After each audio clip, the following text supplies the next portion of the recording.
Olá, sejam muito bem-vindos a mais um Conversando com a Doutora. E hoje nós vamos tratar sobre de aposentadoria de PCD. Será que se aplica a qualquer pessoa com limitação ou sequela? Meu nome é Regiane Aedra e a nossa convidada de hoje, que vai trazer, como sempre, as informações a vocês, meus aédricos, de forma sucinta, doutora Solaine Malikovski, profissional do direito previdenciário, atuante nessa área desde 2005, pós-graduada em direito previdenciário, direito administrativo, advogado não para, e com ela não seria diferente. Agora está fazendo, né, doutora? Regime próprio. Então, doutora, muito obrigado pelo seu convite, para responder aí meus aédricos a respeito da aposentadoria de PCD. Olá, tudo bem?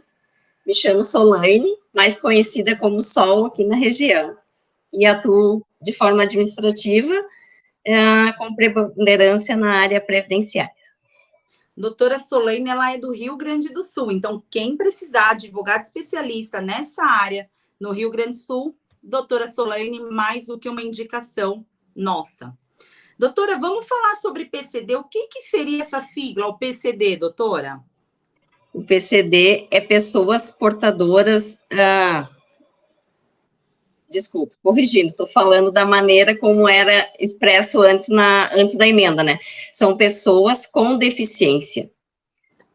E para se enquadrar como pessoa com deficiência, tem que ter pelo menos 2 anos de deficiência, né? Que é por um longo período que eles chamam, no mínimo 2 anos. Com 2 anos, pelo menos, tá? Então, assim, doutora, então, assim, geralmente, quando a gente fala de PCD, a gente lembra muito daquelas compras de carro, PCD.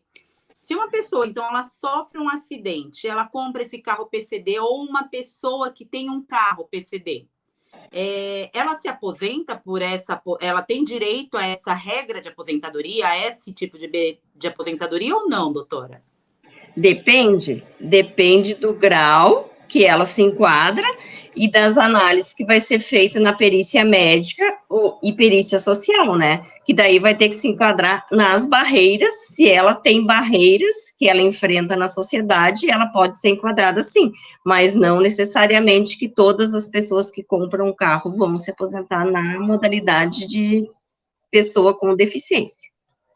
Um exemplo até, né, doutora, a gente não chegou a conversar, mas, por exemplo, se eu tenho um problema no joelho, mas eu dirijo, eu trabalho e eu tenho carro como PCD, tá?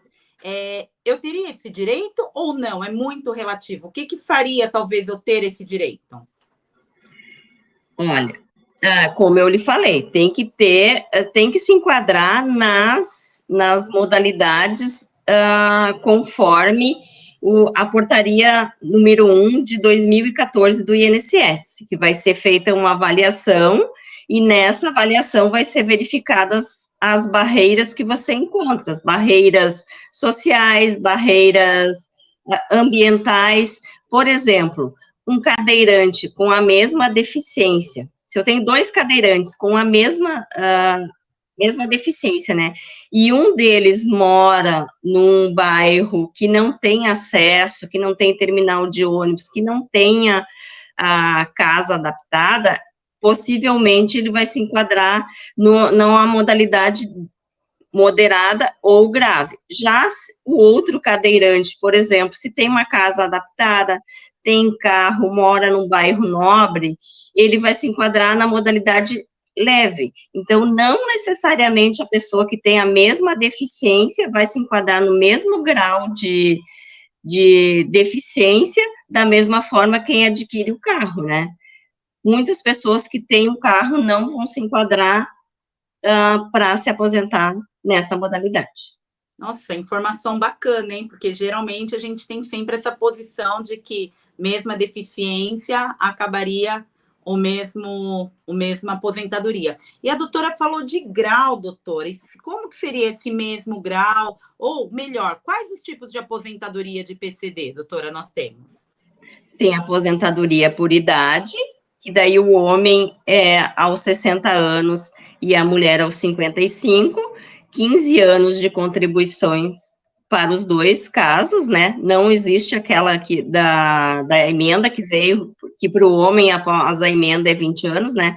No caso do PCD, são 15 anos para os dois, e a deficiência no mesmo período. E a aposentadoria por tempo de contribuição, que é na modalidade leve para homem, 33 anos e 28 para mulher, na modalidade moderada é 28 para homem e 24 para mulher, e a aposentadoria grave, né, a deficiência grave, daí no caso 25 para homem, de tempo de contribuição, e 20 anos para mulher. Essas são as duas aposentadorias que tem por tempo no caso do PCD. E pretendendo se aposentar, como se aplica, então vale a pena, se eu tiver uma aposentadoria por PCD, é aplicável, então, também a questão do planejamento previdenciário, porque não é uma coisa tão simples, chegar e falar, eu tenho aposentadoria por PCD, quero me aposentar. Não. Como Não. tem todas essas regras, vale a pena, então, doutora? Sim, tem que ser analisado todas as regras, né? Porque, além dessas duas possibilidades, se ele se enquadrar numa aposentadoria normal e for mais vantajosa, ele pode optar pela aposentadoria mais vantajosa. Sem então, ser o PCD. Se poderia sim. pegar uma regra de transição, se fosse o caso. Sim. Se for mais vantajosa, ele pode, sim, escolher uma regra mais vantajosa. Não necessariamente ele tem que se aposentar nas regras do PCD. Isso, só vai saber fazendo esse planejamento, né? Exatamente. Inclusive, o fator previdenciário na aposentadoria do PCD é facultativo, né? Não se aplica como nos casos anteriores. Como que fica o valor do benefício, doutora, nos casos da aposentadoria com PCD? Pois é, aí é uma grande vantagem que tem a aposentadoria da pessoa com deficiência. Por quê? Porque as regras antigas ainda, anteriores à emenda, que da aposentadoria por idade, o salário de benefício começa em 70%, mais 1% a cada 12 contribuições, e a aposentadoria por tempo de contribuição é 100% do salário de benefício, e o cálculo é feito com base no artigo 29 da Lei 82/13, que é 80% dos maiores salários de contribuição de julho de 94 para cá, que era a regra anterior, né? Hoje em dia, as aposentadorias normais começam em 60%. Então, tem que se fazer esse cálculo, e acredito que, na maioria das vezes, vai ser mais vantajoso pela PCD. Tá, bacana, hein? E fator previdenciário, falando já que tem essas regras de transição, que aplica, não aplica, e para fazer a antiga, ou melhor, para quem não é PCD e estava na regra antiga, antes da emenda, se aplicava fator previdenciário. Para a aposentadoria do PCD, se aplica também o fator previdenciário? Ele é facultativo. Facultativo, ou seja, pode ou não aplicar. Se for benéfico, aplica. Exatamente. Se for benéfico, sempre vai aplicar. Se não for, não aplica. Isso. Como fica o grau?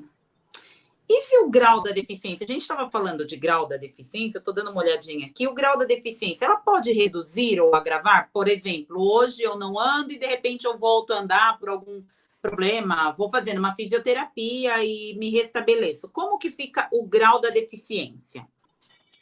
Neste caso, a aposentadoria vai ser calculada com base na deficiência preponderante. Por exemplo, tu tinha uma deficiência mais grave e foi melhorando no decorrer do teu período de contribuição, né? Então, vai ser feita uma análise para ver qual o tempo maior que tu teve, por exemplo, maior na deficiência grave. Então, a tua aposentadoria vai ser calculada com base na deficiência grave. Então, neste caso, também é importante o planejamento previdenciário, né, para analisar também esses detalhes. Em qual grau vai se enquadrar? Nossa, eu tô vendo que é bem complexo, é um tema bem complexo, hein, doutora?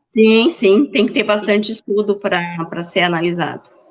Principalmente grau, pelo que a doutora está falando, grau, período, ou seja, um planejamento ele consegue identificar se vai ser num grau leve, num grau moderado, e se agravou. Com base nas informações, sim, por isso que é importante todo o o cliente que tem uma deficiência, guardar todos os exames, guardar todas as provas que ele tem.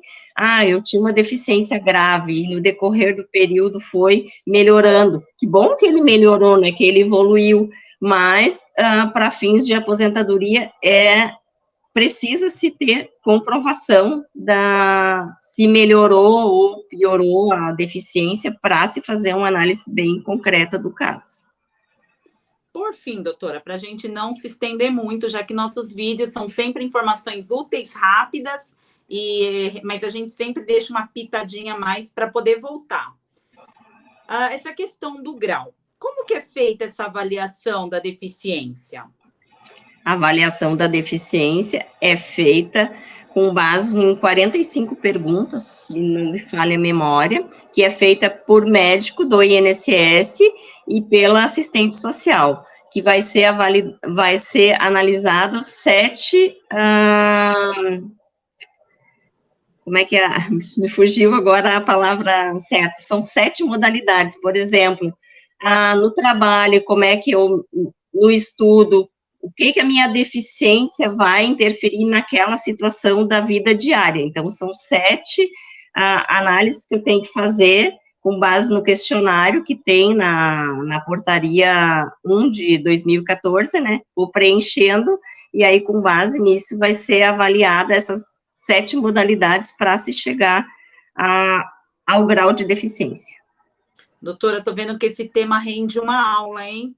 Eu ia já deixar... Sim, rende muito mais do que essa simples conversa que a gente vai estar tendo, né? É um tema bem complexo, depende muito dá para fazer muita coisa ainda de conversa sobre esse assunto. Eu ia falar, doutora, prepara uma aulinha para nós, porque eu tenho certeza que vai encher de perguntas a respeito disso, perguntas até simples, aquelas mais capciosas, as mais cabulosas, que a gente nem sabe, às vezes, como responder, mas a gente estuda para isso. E prepara para a gente, doutora, uma aula para a gente falar a respeito dessas 7 modalidades, a respeito dessas perguntas. A doutora já fica desde já convidada para um próximo vídeo para a gente aprofundar nesse assunto. Já vou contar com a doutora, já pode ir preparando para a gente logo trazer mais a respeito do PCD. Tá bom, então. Vou dar uma estudada e a gente volta a conversar. Foi um prazer estar com vocês. Muito obrigado, viu? E até a próxima. Até. Tchau, tchau. Tchau.